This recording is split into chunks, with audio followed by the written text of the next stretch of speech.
having a conversation with Dr. John Whitcomb, who I met maybe 5 or 6 years ago and struck my curiosity into living more optimally. And I really appreciate him. He's a board certified internal medicine doctor and founder of Brookfield Longevity.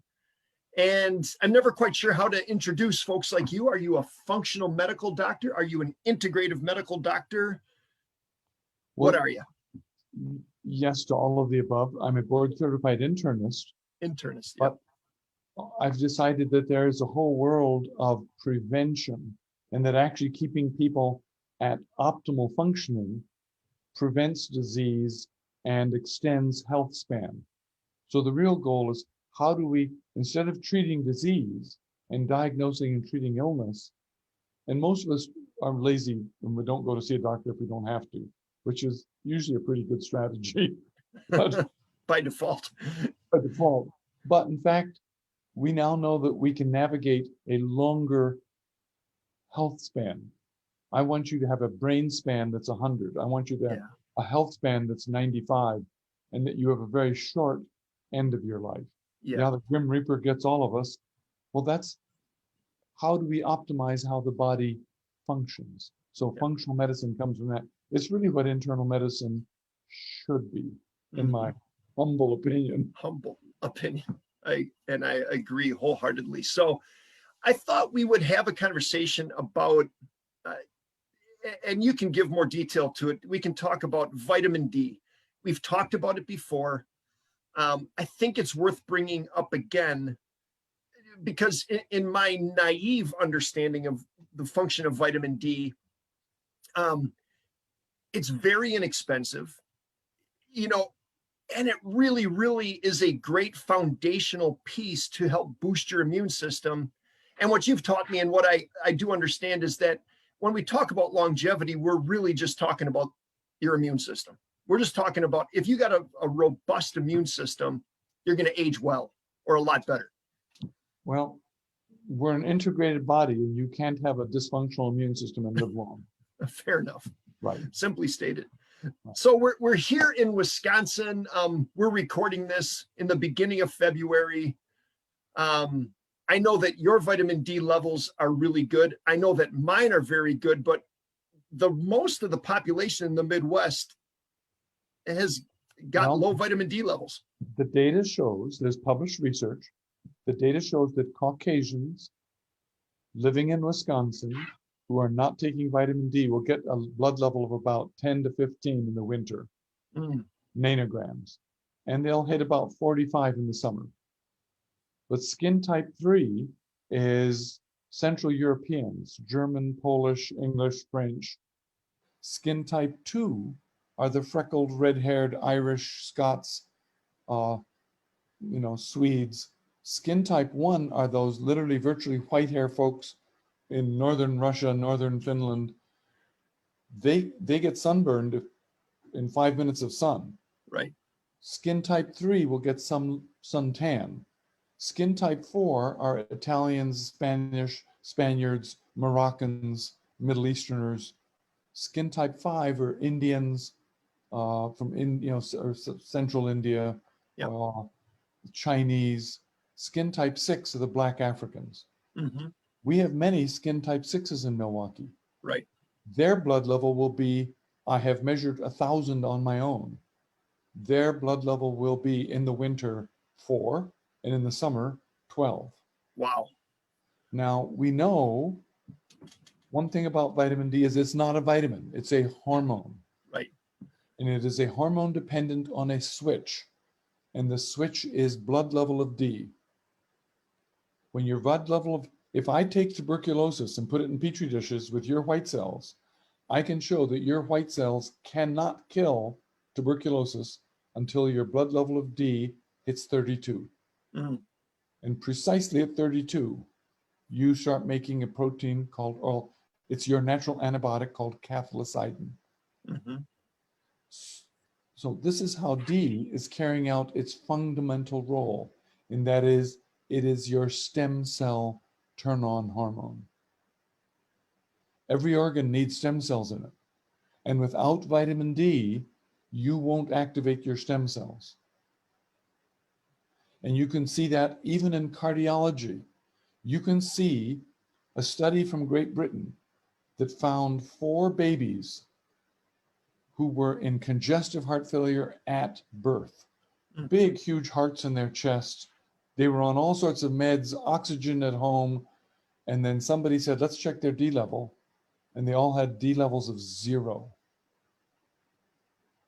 And their mothers were all women of color who were recent immigrants, who hadn't been in the healthcare system and hadn't taken prenatals and had no vitamin D, and had tend to be of alternative religions that required them to be covered, and didn't live in a home that had a courtyard where they could be exposed to sunlight. Right. They were living on a flat. So the vitamin D levels are 0. Those 4 babies completely recovered their heart. The congestive heart failure went away when they got vitamin D. Yeah. Come to Milwaukee and you can find 100 young African-American young men and young women with horrible congestive cardiomyopathy and huge hearts, and every one of their vitamin D levels will be in the 10 range, less. I've measured 5 or 6 of them while I was in the ER, and I gave each of them 100,000 units and said, you can do this to save your life. And then I left Aurora because I wasn't there anymore. So vitamin D is your stem cell hormone. So it helps your immune system, it helps your heart, it helps your brain, it helps your muscles. Any listener who wants can Google and look up athletic performance and vitamin D. And if you want to have fun with it, you can look up the Blackhawks win the Stanley Cup, vitamin D. First team in history to give every one of their players vitamin D. And that little edge turned into a couple more goals, gave them the Stanley Cup. Okay, if you were a coach and you were a team, I would say every single last player has to be on vitamin D. Well, it's a steroid hormone. Now, we don't allow you to be on other steroid hormones. Vitamin D is nature is frugal. If it finds something that works and works as a hormone, it'll say, let's take that steroid molecule. And if sunlight hits it at just the right spot, it'll open up one and turn into vitamin D. And then your liver does something and your kidney does something. But then you've got this hormone that we make and manufacture in the summer, and we then don't have it in the winter. The sun's angle today is 30 degrees. As long as we're below 45, there's enough atmosphere that UVB rays don't get to you. So until we get to April 1st, living in Wisconsin, we don't get any vitamin D. Once we get to October 1st, we have some in our tank that allows us to make it through the winter, but it gradually then degrades. But every 6 weeks, it drops by half. Every time I have a conversation like this with you or somebody similar to you, there is not a coincidence that we have a cold and flu season that crushes us this time of year. Is there not a coincidence that the COVID virus, there's other factors, but this COVID virus is harming and having a bigger effect on people of color than it is on, Caucasians. And there's other complexities to, social, economic, to living closer together, all that. But I believe that's a slam dunk. And in fact, in Milwaukee, Wisconsin, I personally led an initiative at Sinai Hospital to give every employee, when the last pandemic happened with influenza, we gave every employee a bottle of free vitamin D. Cost us $10,000. Right. And then we measured our absenteeism compared to the other 14 hospitals in Aurora Healthcare.